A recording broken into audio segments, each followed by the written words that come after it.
Hello my friends, welcome back to the channel. आज के इस लेक्चर में हम लोग डिस्कस करने वाले हैं एडजस्टमेंट्स। जैसा कि आपको पता है, इसके प्रीवियस लेक्चर्स में हमने पार्टनरशिप और फाइनल अकाउंट के बेसिक्स कवर किए, जिसके अंदर हमने fix capital and fluctuating capital के 4 सम्स किए हुए हैं। और इसके प्रीवियस वीडियो में हमने पूरे के पूरे पार्टनरशिप फाइनल अकाउंट की थियरीज कवर की है। और जैसा मैं कहता हूँ, जिसका थियरी परफेक्ट उसका अकाउंट्स परफेक्ट होता है। तो आज के लेक्चर में हम लोग डिस्कस करने वाले हैं all the adjustment which is related to the partnership final account. But before starting the partnership final account adjustments, मैं आप लोगों से कहता हूं कि अगर वीडियो पसंद आता है तो लाइक कीजिए, दोस्तों में शेयर कीजिए, और अगर इस चैनल पर आप पहली बार आए तो सब्सक्राइब जरूर कीजिए, क्योंकि सब्सक्राइब करने का पैसा नहीं लगता, मेहनत कर लगती है बहुत वीडियो बनाने के लिए। तो without wasting time I am going to start the partnership final account. ठीक है, तो एडजस्टमेंट हम लोग आज के लेक्चर में सॉल्व करने वाले हैं। एडजस्टमेंट हम लोग आज देखने वाले हैं, सारे के सारे एडजस्टमेंट मैं आज डिस्कस करने की आपसे कोशिश करूंगा। तो एडजस्टमेंट स्टार्ट करने से पहले मैं आपको कुछ ट्रिक्स पहले से समझा देता हूँ। ट्रिक समझाने का एडवांटेज ये रहेगा कि आपको बहुत सारी चीज़ें क्या होगी, बहुत जल्दी कैप्चर करने में आपको आसानी होगी, याद रखने में आपको बहुत सारी चीज़ें आसानी होगी। तो विदाउट वेस्टिंग टाइम देखिए, आप यहाँ पे आपको जैसा दिख रहा होगा, आशीष सर लाइफलाइन करके मैंने यहाँ पर एक कॉलम बनाया हुआ है। अब आशीष सर लाइफलाइन का मतलब क्या होता है? ये जो ट्रिक्स है ये सिर्फ मैं ही दे रहा हूँ, बहुत सारे, और ये ट्रिक्स को आप अडॉप्ट कर सकते हो, कोई प्रॉब्लम नहीं है, क्योंकि नॉलेज बांटने से बढ़ता है। तो भाई मेरा नॉलेज है, आप बांटो, शेयर करो, लेकिन इसका इस्तेमाल से मैं आपको डिटेल में बता दूंगा। जो मुझसे जुड़ा रहेगा उसको अच्छे से ये इसका इस्तेमाल करने आएगा। और श्योरिटी रहता है 70 to 90% एडजस्टमेंट्स आप इसी तरीके से सॉल्व करने वाले। 70 to 90% एडजस्टमेंट्स, 10% एडजस्टमेंट शायद ऊपर नीचे हो सकता है। तो सबसे पहले आपको करना है क्या है, इस तरीके से 9 बॉक्सेस 3x3 के बॉक्सेस रेडी करने, 3x3 के 3x3। अब क्या करना है, फर्स्ट यहाँ पर डेबिट, तो यहाँ पर क्या आएगा, क्रेडिट, डेबिट क्रेडिट। उसके बाद ये हो गया मेरा ए, ये हो गया हमारा एल। ए मतलब एसेट्स, एल मतलब liability, debit and credit. As you know, debit record all the expenses and losses, credit records all the income and gains. ठीक है, ईएल मतलब एक्सपेंसेस एंड लॉसेस, और क्रेडिट मतलब income and gains. Debit all expenses and losses, credit all income and gains. आपको ये record हो गया। A stands for asset, L stand for liability, यानी बैलेंस शीट आइटम्स हो गए। अब क्या करना है, जो एक्सपेंसेस होता है वो हमेशा होता है पेड, और इनकम हमेशा होता है इनकम रिसीव्ड। ठीक है, एक्सपेंसेस पेड, इनकम रिसीव्ड होता है। बहुत सारे बच्चों को डिफिकल्टी आती है। फॉर एग्जांपल मैंने यहाँ पर एक एडजस्टमेंट लिख देता हूँ, रेंट रिसीवेबल। तो रेंट रिसीवेबल, तो रेंट आपको डेबिट में भी दिया है, क्रेडिट में भी दिया है, तो आपको डिफिकल्टी आती है, सर कौन सा रेंट के ऊपर एडजस्टमेंट है, तो इसीलिए मैंने यहाँ पे पेड और रिसीव भी लिख दिया है। तो आपको ज़्यादा डिफिकल्टी आने वाली नहीं है। पूरा वीडियो देखिएगा तो आपको क्लियर हो जाएगा कि मैं क्या ट्रिक्स की बात कर रहा था। उसके बाद यहाँ पर आपको लिखना है माइनस, यहाँ पर लिखना है आपको प्लस, यहाँ पे लिखना है प्लस, यहाँ पे लिखना है आपको माइनस। क्या बोला मैंने, माइनस प्लस प्लस माइनस। पहला debit credit asset liability, debit credit asset liability, minus plus plus minus. ठीक है, डेबिट क्रेडिट, क्या बोला मैंने, debit credit asset liability, debit credit asset liability, debit credit asset liability, minus plus plus minus, minus plus plus minus. अगर आपने यहाँ पर गड़बड़ी कर दी तो हो सकता है कि आपके एडजस्टमेंट्स गलत हो जाए, तो इसीलिए उस पर थोड़ा सा डिफिकल्टी मत करना, और यहाँ पर कुछ भी नहीं आएगा। क्लियर? जो बता रहा हूं पहले सुन लो, कर लो, बाद में जब मैं एडजस्टमेंट बताऊंगा तो आपके लिए डिफिकल्टी कम हो जाएगी। नाउ डेप्रिसिएशन का मतलब होता है the value of asset which is going to decrease. तो डेप्रिसिएशन हमेशा माइनस होगा, एप्रिसिएशन हमेशा प्लस होगा। डेप्रिसिएशन हमेशा माइनस होगा, एप्रिसिएशन हमेशा प्लस होगा। इंटरेस्ट हमेशा प्लस होता है, इंटरेस्ट हमेशा प्लस होता है। Outstanding plus, prepaid minus. अब आउटस्टैंडिंग का मतलब होता है पेएबल या रिसीवेबल। अरे देना बाकी है या लेना बाकी है, दोनों में से एक। देना बाकी है तो भी प्लस करेंगे, लेना बाकी है तो भी प्लस करेंगे। प्रीपेड।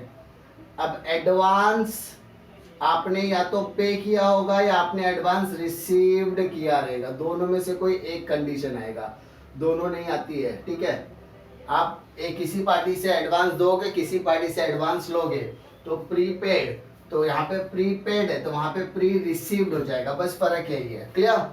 उसके बाद depreciation minus, appreciation plus, interest plus, outstanding plus, prepaid minus. Difficulty 5 चीजें मैंने आपको बताई। क्या क्या बताई? Depreciation minus, appreciation plus, interest plus, outstanding plus, prepaid minus. Bad debts, RDD, discount. Bad debts, RDD, discount, ये तीनों आइटम्स माइनस होते हैं।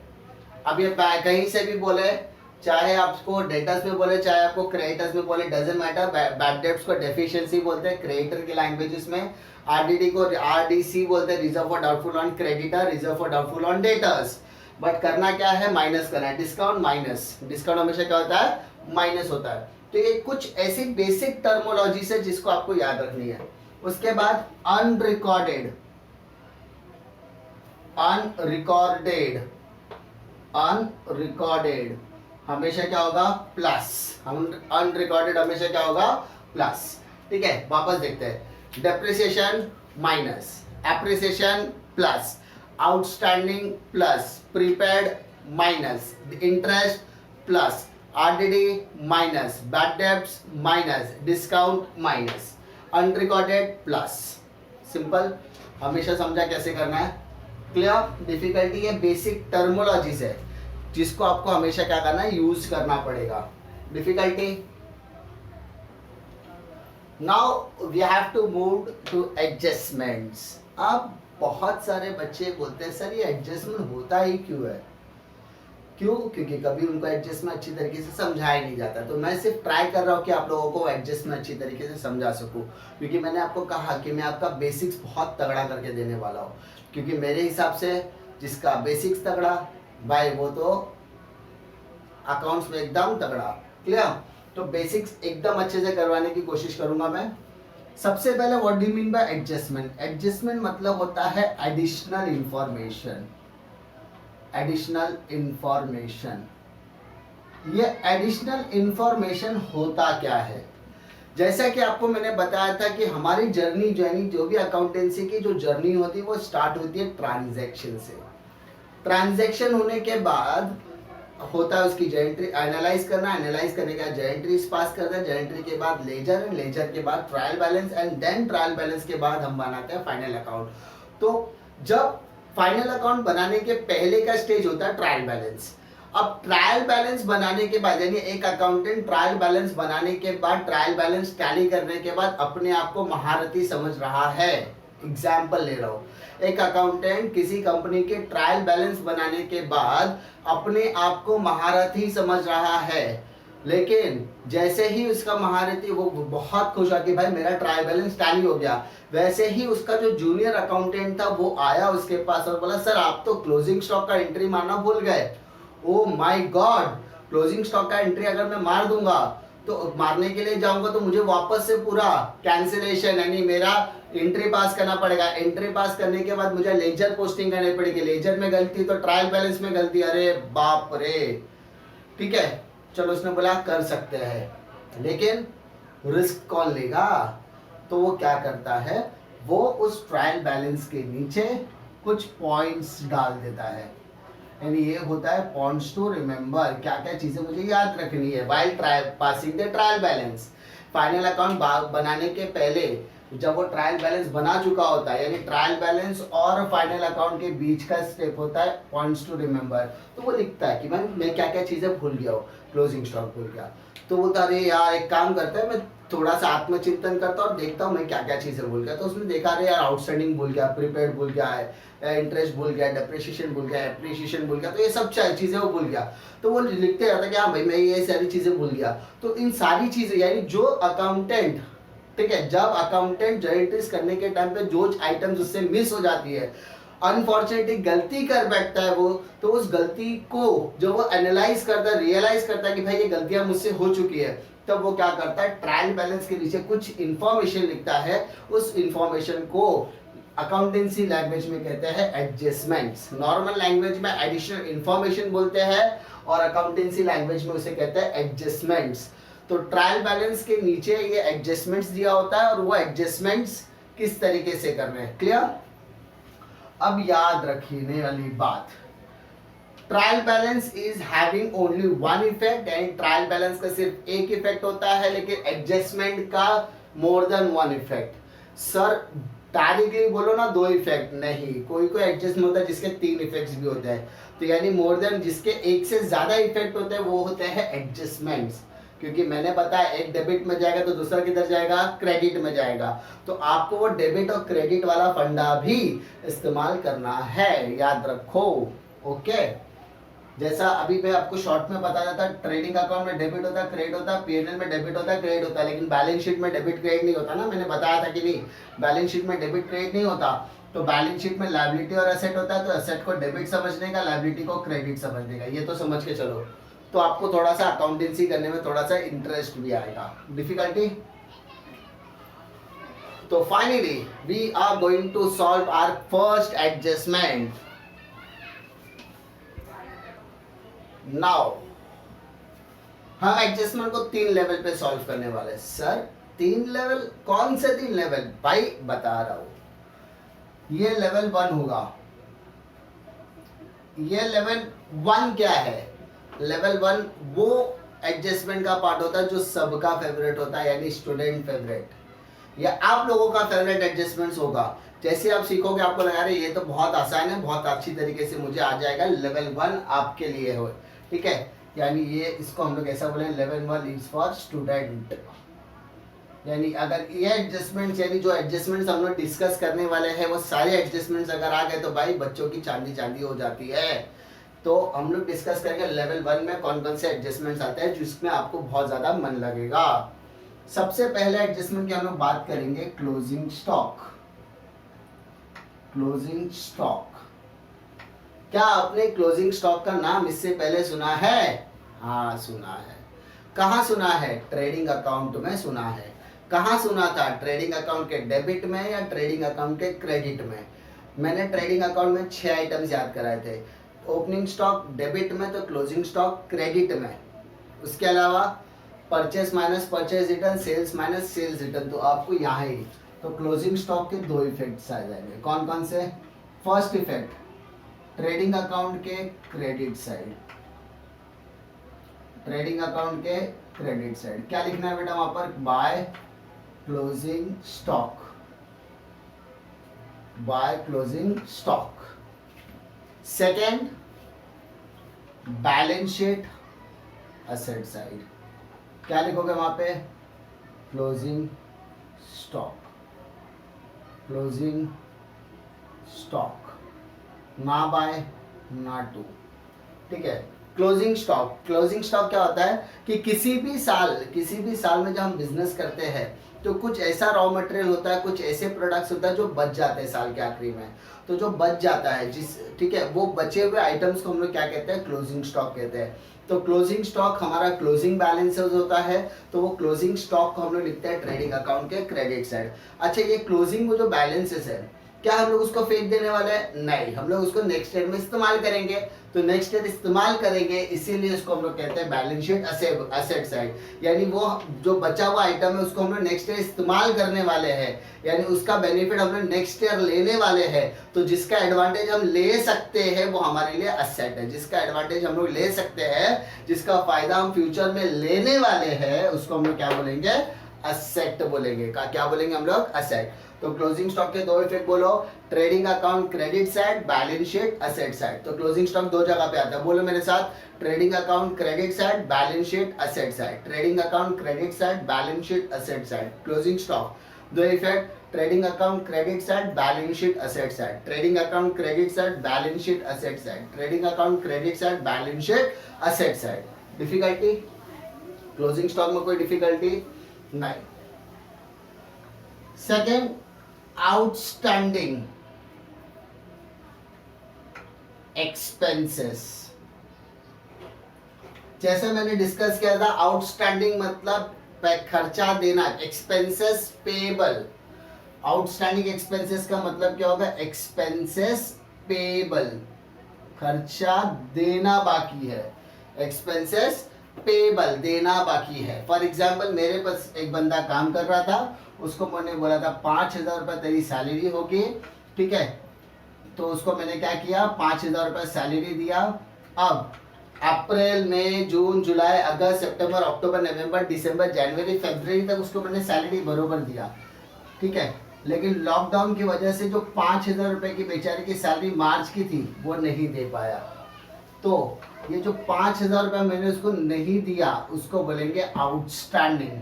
अच्छा, मैं ऐसा बोल रहा कि नहीं दूंगा, दूंगा ना, लेकिन अभी तो नहीं दे रहा हूँ। तो इस पिछले अकाउंटिंग ईयर में हमने नहीं दिया, तो नहीं दिया, इसलिए इसको क्या बोलेंगे? आउटस्टैंडिंग। यानी ये 5,000 रुपये हमें देना बाकी है, दिया नहीं है, देना बाकी है।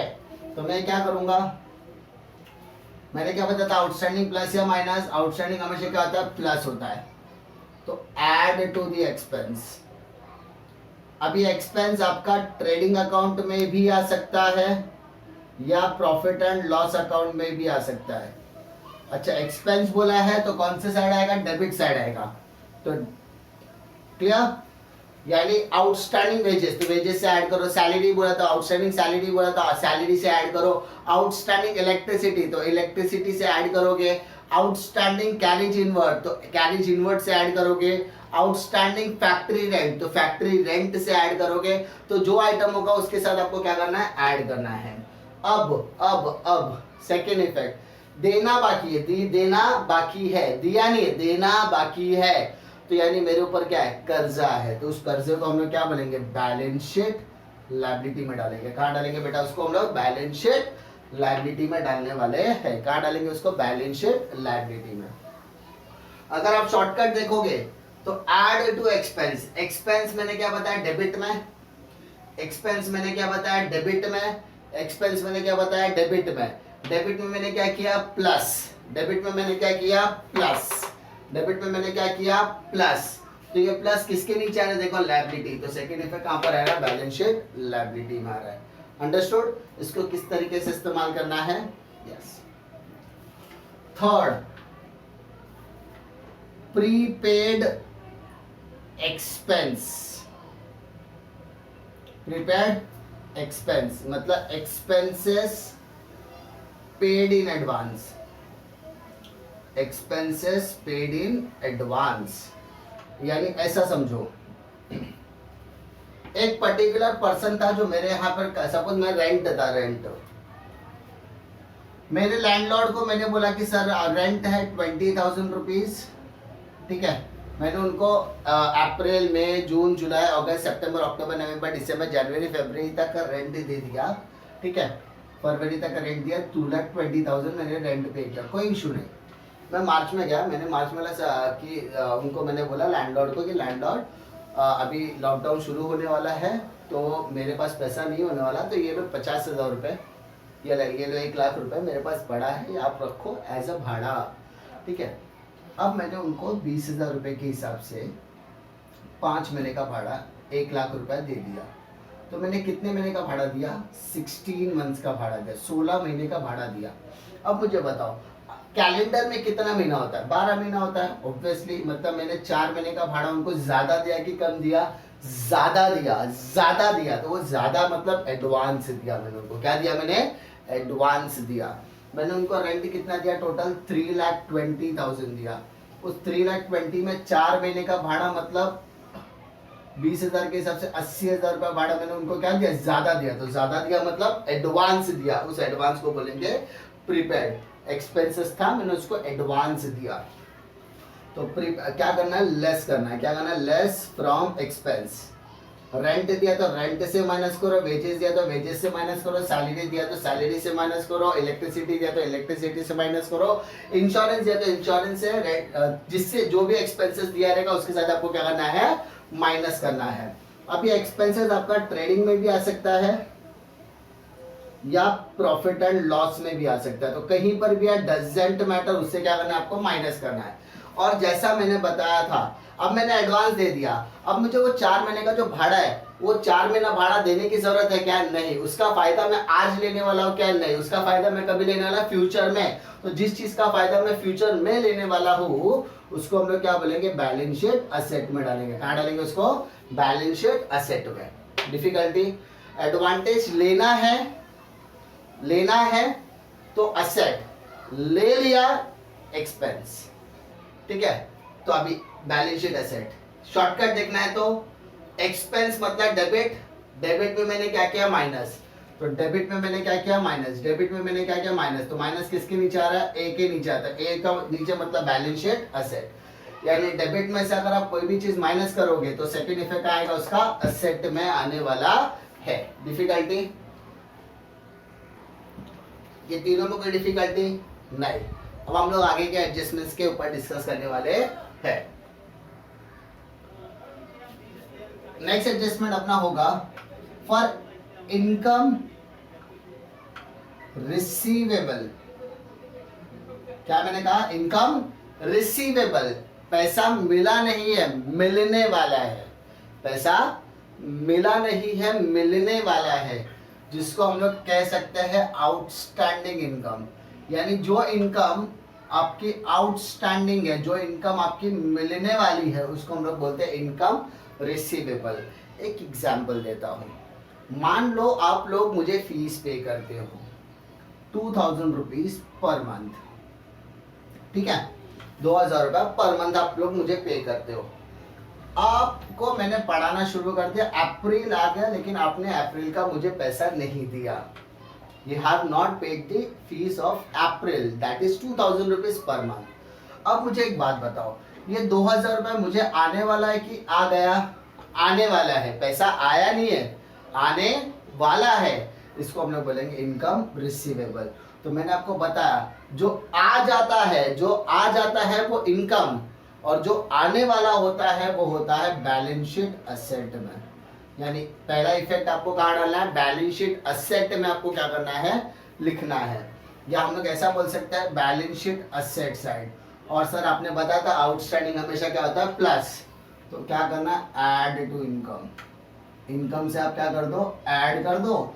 ये इनकम आपको कहाँ मिलेगा, या तो आपको ट्रेडिंग अकाउंट के क्रेडिट में मिलेगा या प्रॉफिट एंड लॉस अकाउंट के क्रेडिट में मिलेगा। दोनों में से कहीं एक जगह पर मिलेगा। नॉर्मली आपको पीएनएल क्रेडिट का ही एडजस्टमेंट देता है, ठीक है। क्लियर। डिफिकल्टी मैंने क्या बताया, अब देखो, add to income, add to credit side. तो क्रेडिट साइड में मैंने क्या किया, प्लस किया। क्रेडिट साइड में मैंने क्या किया, प्लस किया। तो बेटा इसका सेकेंड इफेक्ट आएगा असेट में। सेकेंड इफेक्ट आएगा असेट में, तो वैसे ही आया असेट में। तो आपके लिए मोस्ट ऑफ द एडजस्टमेंट करना क्या हो जाएगा, थोड़ा सा आसान हो जाएगा। नेक्स्ट एडजस्टमेंट की बेटा बात करते हैं, इनकम रिसीव्ड इन एडवांस। यानी हमें इनकम क्या हो गया, पहले ही मिल गई है, यानी प्री रिसीव्ड इनकम। क्या कहा मैंने इसको, प्री रिसीव्ड इनकम।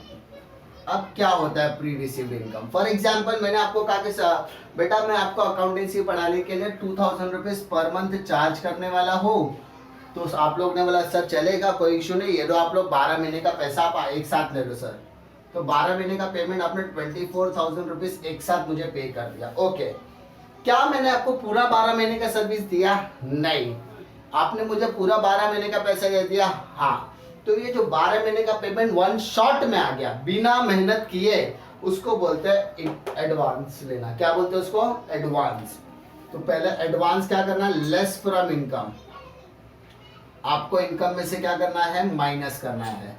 इनकम आपका कहाँ आता है, आइदर ट्रेडिंग अकाउंट क्रेडिट में आएगा या प्रॉफिट एंड लॉस के क्रेडिट साइड आएगा, दोनों में से कोई एक। नॉर्मली क्रेडिट साइड पीएनएल का ही देता है। क्लियर। अब चलो, मैंने आपको अप्रैल पढ़ाया, मई पढ़ाया, जून पढ़ाया। जून के बाद आप लोग बोलेंगे सर आप तो बरोबर पढ़ा नहीं रहे, एक काम करो मेरे बाकी के 9 महीने का पैसा रिटर्न दो। अब मुझे तो गुस्सा आएगा। अब मुझे गुस्सा क्यों आएगा, क्योंकि मैंने तो 12 महीने का पैसा लिया। अब मैंने आपको 3 महीना पढ़ा और आप बाकी के 9 महीने का पैसा मांग रहे हो, तो क्या मैं आपको वो 9 महीने का पैसा दूंगा? यस दूंगा, क्योंकि उसका इस्तेमाल तो मैंने किया है। ठीक है। अब आप मांगोगे, पैसा तो आपका है, आपने मांगा तो मैं तो आपको देना ही है ना, तो इसलिए वो मेरे लिए क्या हो जाएगा, बैलेंस शीट लायबिलिटी, यानी वो मेरे लिए कर्जा है। अरे आपने मुझे पैसा दिया, एडवांस दिया, वो एडवांस मेरे लिए क्या है, इनकम है, एग्री, लेकिन उसका इस्तेमाल तो अभी था, उसका तो मैंने कर्ज अदा ही नहीं किया ना। मैंने 24 महीना पढ़ाया कि था, मैंने 12 महीना पढ़ाया कि था, 24,000 ले तो लिया, 12 महीना पढ़ाया नहीं, तो जितने महीने मैंने नहीं पढ़ाया उतने महीने का कर्जा है वो, उतने महीने का कर्जा मतलब balance sheet liability side. Difficulty पक्का। अब pre received less from credit, तो क्रेडिट से मैंने माइनस किया, क्रेडिट से मैंने माइनस किया, तो सेकंड इफेक्ट कहाँ आएगा, लायबिलिटी साइड आएगा। कहाँ आएगा बेटा, लायबिलिटी साइड। डिफिकल्टी 9। 5 एडजस्टमेंट हमने डिस्कस किया। पहला एडजस्टमेंट क्या था, क्लोजिंग स्टॉक। क्लोजिंग स्टॉक 2 जगह पे आता है, trading account credit side, balance sheet asset side. Outstanding plus या minus, plus, prepaid minus. Expenses outstanding होता है, add to the expense, balance sheet liability side. Outstand prepaid expense, यानी expenses आपने क्या किया है, एडवांस में पे किया हुआ, तो less from the expense and balance sheet asset side. Same income receivable, मतलब पैसा मिलने वाला है, मिला नहीं, मिलने वाला, तो इनकम में से माइनस करोगे, second if balance sheet asset side. उसके बाद इनकम रिसीव्ड इन एडवांस, यानी आपको पैसा एडवांस में मिल गया है, तो इनकम में से लेस करोगे, क्योंकि एडवांस मतलब प्री रिसीव्ड इनकम मतलब माइनस, एज वी डिस्कस, यहाँ पर हमने डिस्कस किया हुआ है, और लेस करने का मतलब होता है बैलेंस शीट लायबिलिटी में आ जाएगा। डिफिकल्टी इसमें problem. Now move to next adjustment, that is adjustment number 6, depreciation on assets. As we discussed, what do you mean by depreciation? Depreciation मतलब reduction or fall in the value of an asset. जब किसी भी asset की value क्या हो जाती है, गिर जाती है, तो उसको हम लोग क्या कहते हैं, depreciation कहते हैं। The value of the asset gets decreased, जब किसी भी वैल्यू असेट्स की वैल्यू क्या हो जाती है, डिक्रीज हो जाती है, उसको हम लोग बोलते हैं डेप्रिसिएशन। तो ये वैल्यू को क्या करता है, कम करता है, तो इसलिए हम लोग क्या करेंगे, लेस फ्रॉम असेट, असेट में से क्या करना है, माइनस करना है। तो ये असेट कहाँ होता है, बैलेंस शीट असेट में होगा। तो असेट्स में से किसी भी वैल्यू को अगर आप लेस करोगे तो आपको प्रॉफिट है कि लॉस है। अरे 10 लाख रुपए की गाड़ी है, उस 10 लाख रुपए की गाड़ी को अगर आप यूज करोगे, इस्तेमाल करोगे, तो क्या उसकी वैल्यू बढ़ेगी, नहीं, उसकी वैल्यू क्या होगी, कम हो जाएगी। तो मान लो वो गाड़ी को आप बेचने के लिए गए, तो वो गाड़ी की वैल्यू 8 लाख मिल रही, तो 2 लाख रुपए आपको क्या होगा, लॉस। तो लॉस मतलब प्रॉफिट एंड लॉस अकाउंट के डेबिट साइड में आ जाएगा। सेकेंड इफेक्ट आएगा, प्रॉफिट एंड लॉस अकाउंट के डेबिट साइड में आ जाएगा, as a depreciation on asset, depreciation on assets. Difficulty, अगर आप रूल्स के हिसाब से जाओ, आप शॉर्टकट के हिसाब से जाओगे, तो आप ऐसा भी देख सकते हो, असेट में से आपने क्या किया, लेस किया। अरे असेट में से आपने क्या किया, लेस किया, असेट में से आपने क्या किया, लेस किया, तो ये लेस किसके सामने दिख रहा है, डेबिट के सामने। तो सेकेंड इफेक्ट आएगा प्रॉफिट एंड लॉस अकाउंट के डेबिट साइड में। तो शॉर्टकट आपके लिए बहुत ज्यादा इंपॉर्टेंट भी है। क्लियर। उसके बाद हम लोग डिस्कस करते हैं appreciation, appreciation on assets. Assets की वैल्यू क्या हो रही है, एप्रिशिएट हो रही है। अरे एप्रिशिएट हो रही है मतलब वैल्यू क्या हो रही है, बढ़ रही है। फॉर एग्जाम्पल मैंने एक जमीन खरीदी, जमीन खरीदने के टाइम पे उसकी वैल्यू थी 10 लाख रुपया, मैंने वो खरीद के रख ली, मुझे पता है उस जमीन की वैल्यू हमेशा बढ़ने वाली है और बढ़ती ही है। मैं 2 साल बाद जब उसकी वैल्यूएशन मैंने पता की, तो पता चला कि उसकी वैल्यू हो गई 15 लाख, तो वैल्यू 5 लाख रुपए से अप्रिशिएट हो गई, बढ़ गई। तो जब किसी भी असेट की वैल्यू अप्रिशिएट होती है, यानी अप्रिशिएशन का मतलब होता है ऐड टू असेट्स, वैल्यू को इंक्रीज करना। अगर असेट्स की वैल्यू क्या हो गई, इंक्रीज हो गई, तो बैलेंस शीट एसेट साइड। अब मुझे बताओ, आपके 10 लाख की जमीन की वैल्यू 15 लाख होगी, तो 5 लाख रुपए आपके लिए प्रॉफिट है कि लॉस है? प्रॉफिट है। तो प्रॉफिट का सेकंड इफेक्ट आएगा प्रॉफिट एंड लॉस अकाउंट के credit side by appreciation on assets. Assets के ऊपर क्या किया हमने? एप्रिसिएशन चार्ज किया। एज अ शॉर्टकट के हिसाब से जाओगे तो असेट को आपने क्या किया? ऐड किया। अरे असेट को आपने क्या किया? ऐड किया। असेट को अगर आपने ऐड किया तो सेकंड इफेक्ट आ रहा है क्रेडिट। क्रेडिट मतलब profit and loss credit side. Difficulty? Sure. Next 8, आपने बैड डेब्ट्स का तो नाम सुना होगा। बैड डेट्स मतलब क्या? जब डेटर कोई पैसा नहीं चुका सकता, ठीक है, यानी जब कोई डेटर, जब कोई कस्टमर इंसॉल्वेंट हो जाता है, इंसॉल्वेंट मतलब बर्बाद हो जाता है, इन दैट केस जब वो उसका दिवालिया निकल जाता है तब वो पैसा देने में असक्षम होता है, नहीं, he is not capable for paying the amount. तो उस पैसे, जो पैसा हमारा डूब जाता है, उसको क्या बोलते हैं? Bad debts. बैड डेब्ट्स यानी इरिकवरेबल अमाउंट बोलेंगे, जिसको हम लोग रिजर्व फॉर डाउटफुल डेब्ट्स बोलते हैं। Reserve for doubtful debts clear? Reserve for doubtful debts. And एक होता है डिस्काउंट ऑन डेटर्स। ये तीनों का सेम एडजस्टमेंट होता है, डिस्काउंट टू डेटर्स या डिस्काउंट ऑन डेटर्स। ये तीनों एक तरीके के नेचर के होते हैं, इसलिए हम लोग एक साथ कवर कर रहे हैं, तो उससे हमारा बर्डन थोड़ा सा कम हो जाएगा। बैड डेब्ट्स क्या होता है कि ड्रॉ, यानी अपना जो डेटर्स है, डेटर के इंसॉल्वेंट होने के बाद जो इरिकवरेबल अमाउंट होता है, क्या बोला मैंने? इरिकवरेबल अमाउंट, इरिकवरेबल अमाउंट, उसको हम लोग बोलेंगे bad debts. Reserve for doubtful debts मतलब क्या? मैं कस्टमर के पास जाता था पैसा लेने के लिए, कस्टमर तो गायब है घर से, एक दिन गया, 2 दिन गया, 1 महीना गया, 1.5 महीना गया, 2 महीना गया, मिल रहा ही नहीं है। तो मैंने बोला यार ये पैसा तो अपना डूब गया, क्योंकि भाग गया है वो, ठीक है, वो बर्बाद नहीं हुआ, वो भाग गया, मेरे अंदाजे से वो भाग गया। तो जब कोई विदाउट पेइंग, जब वो रफू चक्कर हो जाता है, तो उस पैसे को हम लोग रिजर्व फॉर डाउटफुल डेब्ट्स में डालते हैं। एंड डिस्काउंट ऑन डेटर्स को क्या बोलते हैं? भाई तेरा 5,000 रुपये बाकी, एक काम कर, तो 5 मत है, तो 4 ही दे भाई, दे तो सही। तो उस 5,000 की जगह पे वो 4,000, तो 1,000 रुपये मैंने उसको क्या दिया? डिस्काउंट। कस्टमर को मैंने ऑन द स्पॉट डिस्काउंट दिया। मेरे लिए तो लॉस ही है ना, अरे कोई मेरा पैसा लेके भाग जाए, या मैंने उसको डिस्काउंट दे दिया, वो भी मेरे लिए लॉस है, पैसा लेके भाग गया वो भी मेरे लिए लॉस है, और जो पैसा रिकवर ही नहीं हुआ वो भी मेरे लिए लॉस ही है। सिंपल सी बात है। तो जो मेरे लिए लॉस है वो कहाँ डालूंगा? प्रॉफिट एंड लॉस अकाउंट के डेबिट साइड, क्योंकि मैंने आपको बताया लॉस वाला पार्ट आता है डेबिट में। सिंपल। बट ये बैड डेब्ट्स कौन लेके जाता है? डेटर लेकर जा रहा है, वैल्यू कम, आरडीडी की वैल्यू कम हो गई, आरडीडी की वजह से डेटर की वैल्यू कम हो गई, डेटर्स को मैंने डिस्काउंट दे दिया तो भी डेटर्स की वैल्यू लेस फ्रॉम डेटर्स, यानी डेटर से हम लोग क्या करेंगे? तीनों आइटम्स प्लस माइनस होता है, क्या होता है? माइनस। बैलेंस शीट असेट में आता है डेटर्स, डेटर्स कहाँ आता है? बैलेंस शीट असेट में आता है। तो एक शॉर्टकट देखते हैं, बैलेंस शीट असेट में से क्या किया? लेस। तो असेट में मैंने माइनस किया है, तो असेट में मैंने क्या किया? माइनस किया। असेट में मैंने माइनस किया, तो ये माइनस किसके सामने आ रहा है? डेबिट। सेकंड इफेक्ट आ गया प्रॉफिट एंड लॉस अकाउंट के डेबिट साइड में आ गया। डिफिकल्टी? नाउ अब हम लोग स्टार्ट करेंगे लेवल 2 टीचर्स के एडजस्टमेंट, ऐसे एडजस्टमेंट जो टीचर्स के ज्यादा पसंद है। तो उसके हिसाब से आज हम लोग लेवल 2 के भी क्वेश्चंस का एडजस्टमेंट्स करने वाले हैं। तो जैसे हम लोग देख सकते हैं कि टीचर्स के लिए कौन कौन से एडजस्टमेंट्स इंपॉर्टेंट होते हैं। ठीक है, सबसे पहले reserve for discount on creditors, यानी डेटर्स को डिस्काउंट तो देते हुए हमने इसके पहले के एडजस्टमेंट में देखा, लेकिन क्रेडिटर को डिस्काउंट देते हुए हमने पहले देखा नहीं है।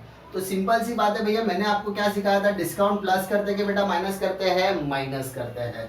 तो आपको क्या करना है? लेस करना है।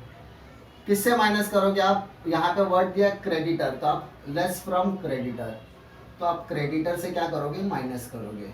और एक क्रेडिटर आता है बैलेंस शीट के लायबिलिटी में। सिंपल सी आता है, सप्लायर ने मुझे 20,000 रुपए का माल सप्लाई किया, अब सप्लायर रोज आ रहा है, सर पैसा दो, सर पैसा दो, सर पैसा दो। मैं बोला सर पैसा ही नहीं तो कहाँ से दूंगा।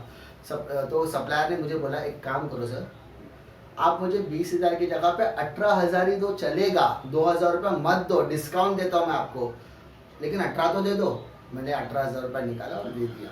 तो मुझे यहाँ पे 2,000 रुपये क्या मिला, सप्लायर ने डिस्काउंट दिया। तो सप्लायर ने डिस्काउंट दिया तो सप्लायर का 20,000 माइनस 2,000 तो 18,000 रुपये सप्लायर हुआ। तो मैंने बोला ठीक है, कल सुबह आपको 18,000 रुपये दे देता हूँ मैं। तो 2,000 रुपये उन्होंने मुझे डिस्काउंट दिया, क्रेडिटर ने डिस्काउंट दिया। तो मेरे लिए फायदा है कि नुकसान है, फायदा। फायदा मतलब प्रॉफिट, प्रॉफिट मतलब क्रेडिट। किसका credit, profit and loss account का क्रेडिट। सिंपल, शॉर्टकट के हिसाब से जाएंगे तो लायबिलिटी में लेस किया, लायबिलिटी में लेस किया, लायबिलिटी में लेस किया तो सेकंड इफेक्ट आएगा क्रेडिट। क्रेडिट मतलब PNL account credit side. Difficulty simple, बहुत इजी एडजस्टमेंट है, खाली आपको थोड़ा सा बेसिक्स याद रखना है, ये वर्ड्स याद रखने हैं। मैंने बहुत मोस्ट ऑफ दी वर्ड्स आपको करवाए हुए हैं, ठीक है। उसके बाद बेटा आ जाते हैं, ठीक है, उसके बाद हम लोग बात करते हैं interest on capital. Interest on capital,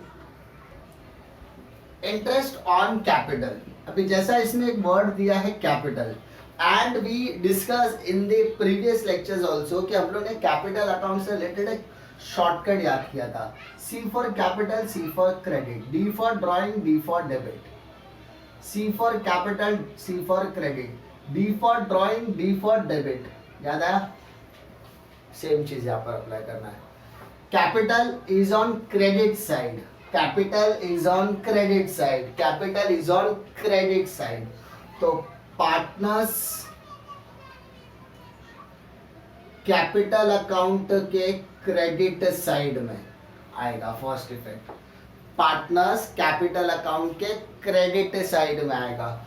अगर आप कैपिटल नहीं बना रहे हो तो आप कहां डालोगे उसको, करंट अकाउंट में डालोगे, as we discuss in the earlier lecture also.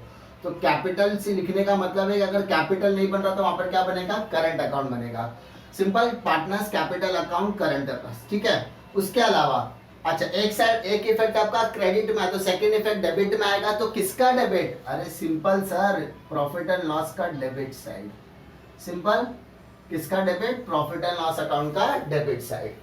वापस इंटरेस्ट ऑन कैपिटल, तो कैपिटल पे कैलकुलेशन करना है, कैपिटल पे कैलकुलेशन करना है। Capital C for credit, C for capital. तो कैपिटल अकाउंट के क्रेडिट साइड में अगर आपने क्रेडिट लिखा तो सेकंड इफेक्ट डेबिट में आएगा। किसका डेबिट, प्रॉफिट एंड लॉस का डेबिट।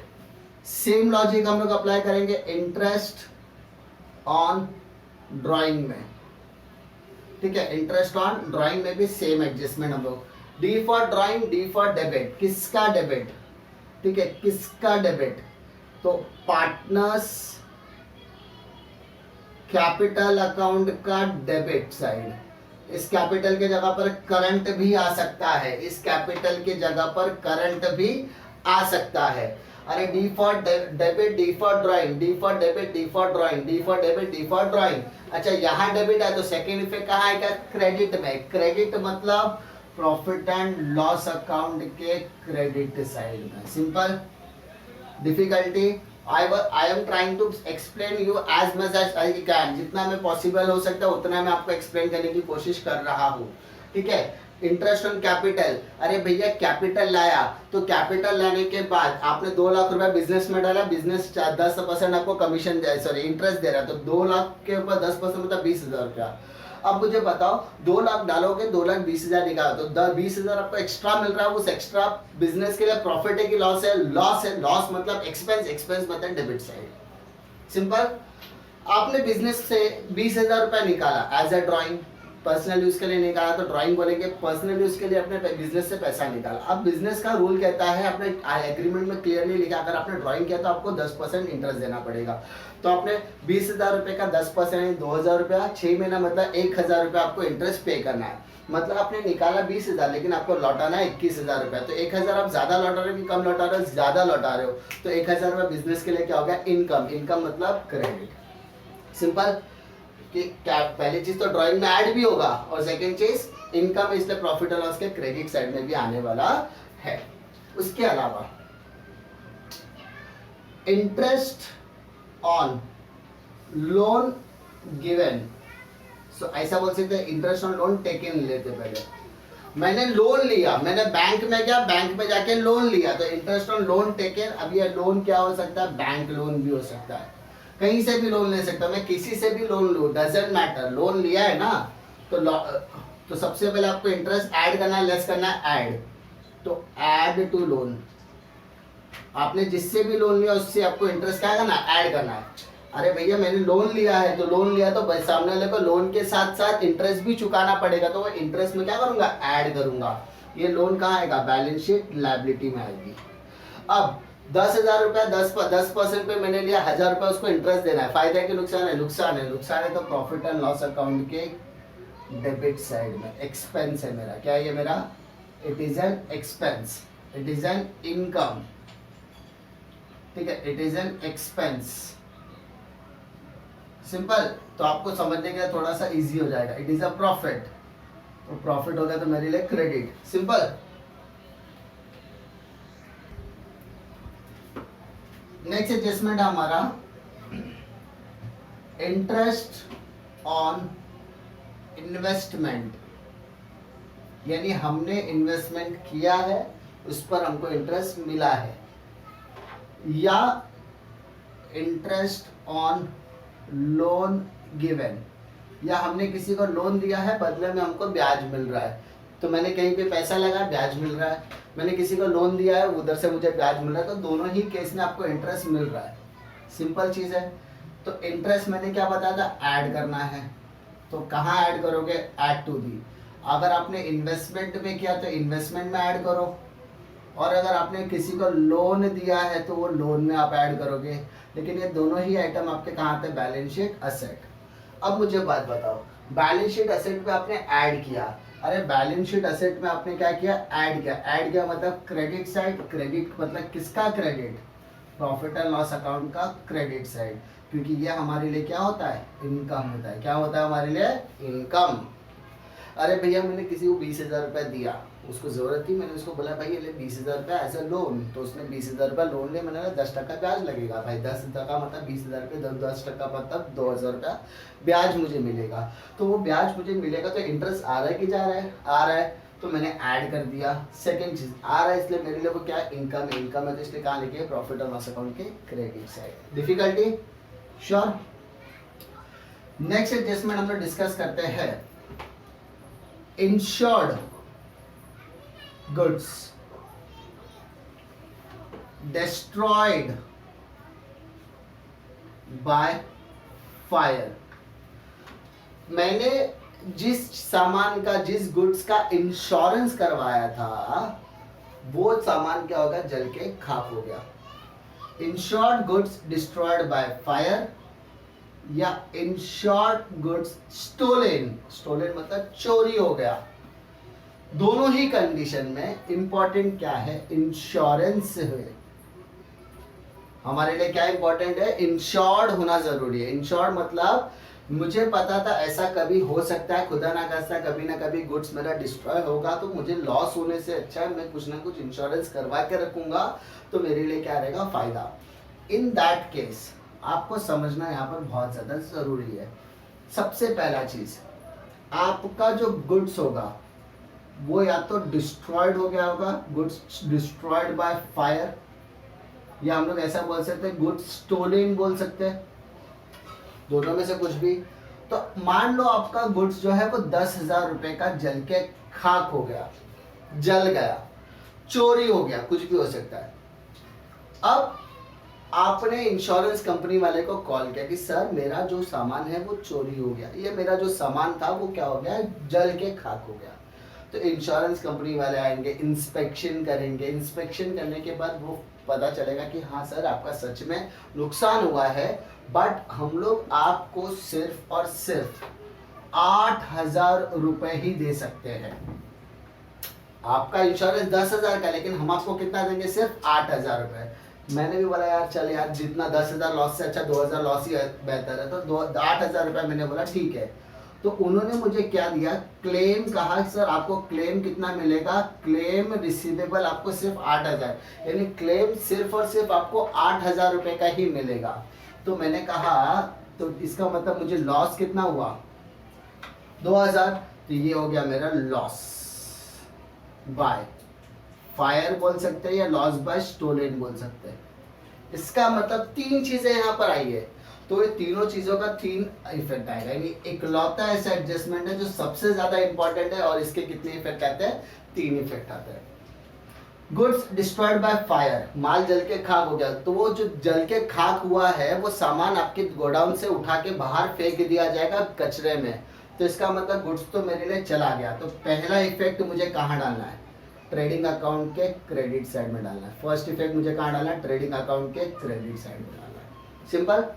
अब जाने के बाद जो मुझे 8000 रुपये मिला नहीं, मिलने वाला है, मिला नहीं है मिलने वाला है, उसको मैं बोलूंगा बैलेंस शीट असेट में डालूंगा। कहाँ डालूंगा उसको, बैलेंस शीट असेट में डालूंगा। अब जो मुझे लॉस हो चुका है, लॉस वाला पार्ट कहाँ आता है, प्रॉफिट एंड लॉस अकाउंट के डेबिट साइड में आता है, प्रॉफिट एंड लॉस अकाउंट के डेबिट साइड में आता है। डिफिकल्टी, तो insured goods destroyed by fire के कितने इफेक्ट आएंगे, तीन इफेक्ट। पहला ट्रेडिंग अकाउंट क्रेडिट साइड, जो क्लेम आपको मिल गया वो बैलेंस शीट असेट साइड, और जो लॉस हो गया, एक्चुअल लॉस हो गया, वो एक्चुअल लॉस आपका आएगा प्रॉफिट और लॉस अकाउंट के डेबिट साइड में। डिफिकल्टी पक्का, श्योर।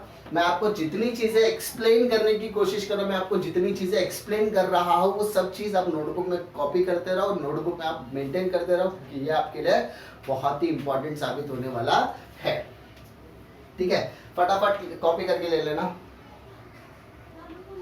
नेक्स्ट है uninsured good destroyed by fire, यानी अब आपका सामान जल के खाक हो गया, लेकिन आपसे गलती ये हो गई आपने इंश्योरेंस भी नहीं करवाया, तो क्या होगा। और अगर वही सामान चोरी हो जाए तो भी सेम एडजस्टमेंट। तो सबसे पहली चीज, मान लो आपका 10,000 रुपए का सामान है, वो चोरी हो गया, आपको 1 रुपया भी क्लेम का मिलने वाला नहीं, यानी पूरा का पूरा आपका क्या हो गया, लॉस हो गया। तो सबसे इंपॉर्टेंट चीज 10,000 रुपया कहाँ जाएगा, ट्रेडिंग अकाउंट के क्रेडिट साइड, और वही पूरा 10,000 रुपया आपके लिए लॉस भी हो जाए तो प्रॉफिट एंड लॉस, क्योंकि क्लेम तो मिला नहीं, आपने इंश्योरेंस ही नहीं करा, तो क्लेम कहाँ से मिलेगा।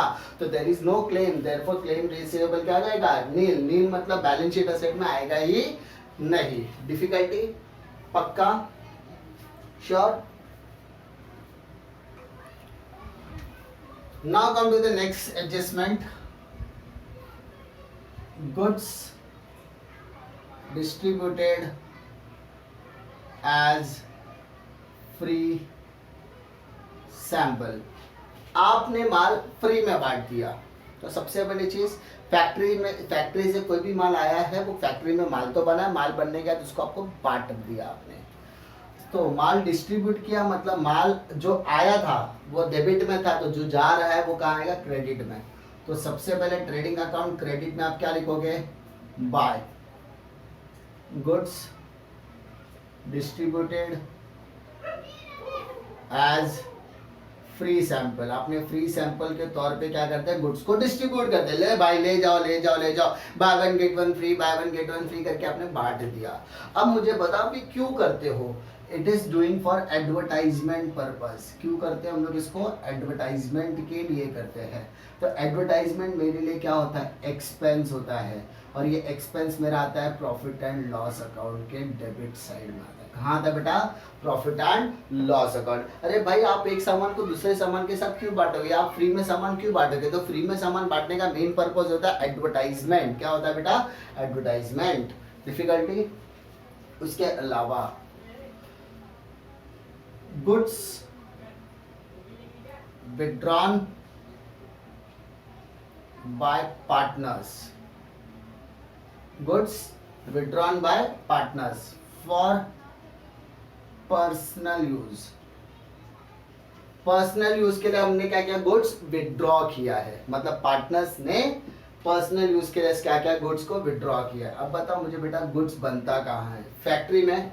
अरे गुड्स आता है तो डेबिट साइड, जाता है तो क्रेडिट साइड। अब पार्टनर्स आएंगे, फैक्ट्री से सामान निकाल कर लेके जाएंगे अपने घर में, तो फैक्ट्री से सामान आ रहा है कि जा रहा है, जा रहा है। तो पहला इफेक्ट आएगा ट्रेडिंग अकाउंट क्रेडिट साइड।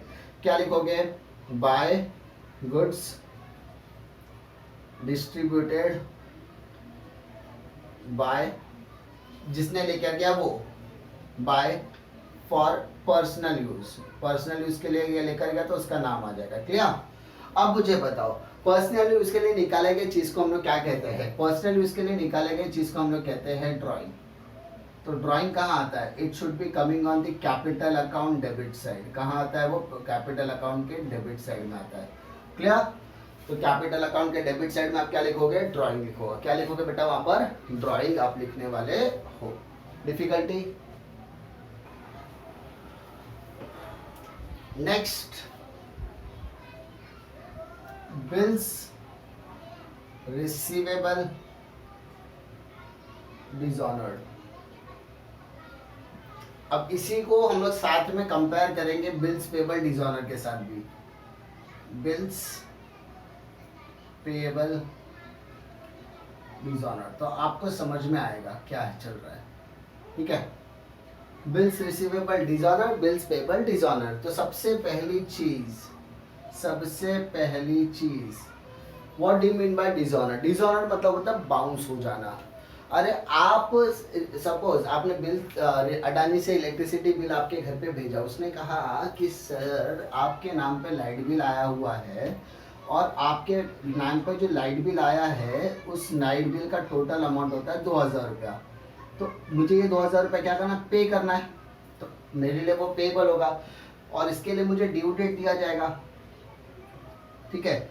अगर मैंने ड्यू डेट पे पैसा नहीं भरा तो इसका मतलब क्या हो गया? The bill was dishonoured. वैसे ही अकाउंटिंग में होता है कि जब कस्टमर होता है, कस्टमर को हम लोग बोलते हैं कि भाई कस्टमर पैसा दे दे, वो नहीं दे रहा तो हमने उससे उसके ऊपर भरोसा नहीं तो मैंने उसके नाम पे एक बिल बनाने का उससे साइन वगैरह करवा के लिया और मैंने बोला कि भाई साइन करके दे, तो इसलिए मेरे पास प्रूफ होगा कि भाई तू मुझे पैसा देने वाला है। तो मैंने गया कस्टमर के पास, उससे मैंने साइन वगैरह पेपर वगैरह डॉक्यूमेंट बना के रख लिया। उसने बोला 3 महीने बाद मैं पैसा दूंगा।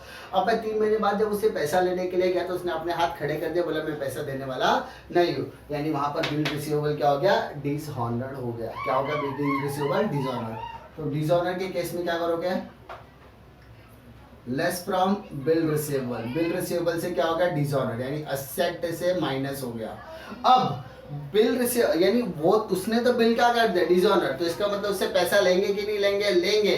तो हम लोग क्या करेंगे? उसी के अकाउंट में वापस से ऐड करेंगे। तो ऐड टू द डेटर्स, यानी ये एक लौता ऐसा एडजस्टमेंट है जो एक ही साइड से लेस होता है। यानी रिसीवेबल से लेस होगा, डेटर में ऐड होगा, रिसीवेबल से लेस होगा, डेटर में ऐड होगा, रिसीवेबल से लेस होगा, डेटर में ऐड होगा। सेम अगर हम बिल्स पेबल को भी कंसीडर करेंगे तो वैसे ही होगा कि bills payable less from bills payable. ठीक है। और बिल्स पेबल हमारा कहाँ आता है? लायबिलिटीज में आता है। सिंपल। और बिल पेबल से माइनस करेंगे, क्रेडिटर में ऐड करेंगे। बिल्स पेबल से माइनस करेंगे, क्रेडिटर में ऐड करेंगे। Simple. Liabilities add to liabilities creditors. मानो अडानी ने मेरे नाम पे क्या बनाया? बिल बनाया 2000 रुपए का। अब मैं उसको बिल्स को क्या बनाना था? पे करने वाला था। अब ये बिल का डेट था, सपोज आज 20 अप्रैल का डेट था। अब ये 20 अप्रैल का डेट है, मैंने क्या किया? एक चेक बनाया। चेक बनाने के बाद क्या कर दिया? उसके अकाउंट में डालना था। अब ये चेक क्या हो गया? बाउंस हो गया। अरे बाप रे, यानी जो मुझे देना था वो मैंने नहीं दिया, बाउंस हो गया। तो इसका मतलब नहीं देना है, क्या देना है ना, फ्यूचर में तो देंगे। तो इसका मतलब अडानी के नाम पर 2000 रुपए का खर्चा मेरे पर चढ़ गया। यानी जो मुझे देना चाहिए था वो मेरे हिस्से गलती से बाउंस हो गया। और बाउंस होने के वजह से वो 2000 रुपए का कर्जा मेरे पास नहीं था, वो कर्जा ऑटोमेटिकली शिफ्ट होकर क्रेडिटर में ऐड। यानी जो मेरे पेबल यानी बिल के नाम पर था वो मेरे अडानी के नाम पर हो जाएगा। क्लियर। तो इसका मतलब क्या होगा? बिल्स पेबल से लेस हो जाएगा और क्रेडिटर से ऐड हो जाएगा। क्लियर। तो डिसऑनर रहेगा, तो जिस बिल रिसीवेबल डिसऑनर है, बिल रिसीवेबल से माइनस करो। बिल्स पेबल डिसऑनर है, बिल्स पेबल से माइनस करो। बिल रिसीवेबल डिसऑनर है तो डेटर में ऐड करो। बिल्स पेबल डिसऑनर है तो क्रेडिटर में ऐड करेंगे हम लोग। Clear. Difficulty? Next, unrecorded purchase, unrecorded purchases, unrecorded sales. ठीक है। यानी ऐसा परचेज जिसको हमने रिकॉर्ड नहीं किया, ऐसा सेल जिसको हमने रिकॉर्ड नहीं किया। मानो मैंने दुकान बंद करने का समय आ गया। अब दुकान बंद करने के समय, दुकान मैं 11 बजे बंद करता हूँ, 11 बजे जैसे ही मैं शटर डाउन करने जा रहा था उतने में एक कस्टमर आ गया, ठीक है। उसने बोला कि सर मुझे कुछ सामान दे दो, तो मैंने उसको सामान दे दिया, लेकिन उसको मेरा प्रोसेस बोलता है कि मुझे हर चीज़ों को अकाउंटिंग में लिखना है। तो मैंने उसको बाहर ही खड़े खड़े मैंने उसको सामान सामने रखा था, मैंने सामान उठा के दे दिया, गले में पैसा डाल दिया। अब मैंने माल तो बेच दिया लेकिन रिकॉर्ड नहीं किया, तो मैं अब क्या करूँगा? अब मैं भूल गया। अब मुझे बाद में याद आया कि यार भाई ये चीज़ें तो मुझे लिखनी चाहिए थी लेकिन मैंने नहीं लिखा, तो मैंने गलती तो किया। तो मैंने क्या बताया था, अनरिकॉर्डेड है तो उसको रिकॉर्ड करना पड़ेगा। तो रिकॉर्ड करना पड़ेगा मतलब ऐड करूँगा। कहाँ ऐड करूँगा? Add to the sales. कहाँ ऐड करूँगा? सेल्स में से ऐड कर दूंगा। अनरिकॉर्डेड है तो जो चीज़ें नहीं रिकॉर्ड किया उसको रिकॉर्ड करूँगा। रिकॉर्ड करना मतलब सेल्स में ऐड कर दूंगा। सेल में किसको करता हूँ? कस्टमर को। तो कस्टमर का नाम क्या हो जाएगा? डेटर्स। तो सेकेंड इफेक्ट आएगा add to the debtors. Add to the debtors. Same माल दुकान बंद करने का टाइम था, मैंने जो सामान ऑर्डर दिया था वो सप्लायर मेरे पास सामान लेकर आ गया। अब आ गया, अब मैंने बोला ठीक है एक काम कर भाई फटाफट सामान अंदर डाल दे, लेकिन उसका रिकॉर्डिंग मैंने किया नहीं। तो इन दैट केस मुझे क्या करना पड़ेगा? ऐड। कहाँ ऐड करूंगा? Add to the purchase. Simple. और परचेस में किससे करता हूँ? सप्लायर से। सप्लायर को हम लोग क्या बोलते हैं? क्रेडिटर बोलते हैं। तो सेकेंड इफेक्ट क्या करूंगा? Add to the creditors. Add to the creditor. Understood? जितने भी एडजस्टमेंट्स मैंने आपके साथ डिस्कस किए वो सारे के सारे एडजस्टमेंट एक ही वीडियो में है। सबसे पहली चीज़, इंपॉर्टेंट चीज़, आप कहीं पे भी जाके 10-12 वीडियो देख के आपको 20-22 एडजस्टमेंट सीखने के लिए मिलेगा। There is no use. एक ही जगह पर आपको सारे एडजस्टमेंट मिलेगा। कोई भी डिफिकल्टी आती है कमेंट कर सकते हो, पहली चीज़। दूसरा, पसंद आता तो लाइक करो, दोस्तों में शेयर करो और सब्सक्राइब करना तो भूलना ही नहीं। तीसरी चीज़, हम लोग ने लेवल 1 और लेवल 2 डिस्कस किया। लेवल 3 इज हिडन एडजस्टमेंट, वो हम लोग नेक्स्ट लेक्चर में, नेक्स्ट वीडियो में हम लोग कवर करने वाले हैं। दूसरी चीज, जितनी भी चीजें मैंने डिस्कस की है, चाहे वो बेसिक्स हो, चाहे मैंने फॉर्मेट हो, या ये इस वीडियो के अंदर जितने भी एडजस्टमेंट है वो सारे चीजें अच्छे से गो थ्रू करो, रिकॉर्ड करो, अपने बुक्स में लिख के रखो। कोई भी डिफिकल्टी आती है बेझिझक आप मुझसे पूछ सकते हो, मैं आपको कभी मना नहीं करूंगा। कोई भी डिफिकल्टी रहेगी डायरेक्टली मुझसे आप कांटेक्ट कर सकते हो, कमेंट सेक्शन के थ्रू पे भी डाउट्स अपने पूछ सकते हो। उम्मीद करता हूँ कि आपको ये वीडियो पसंद आएगा। मिलता हूँ मैं आपको नेक्स्ट वीडियो में, तब तक के लिए जय हिंद।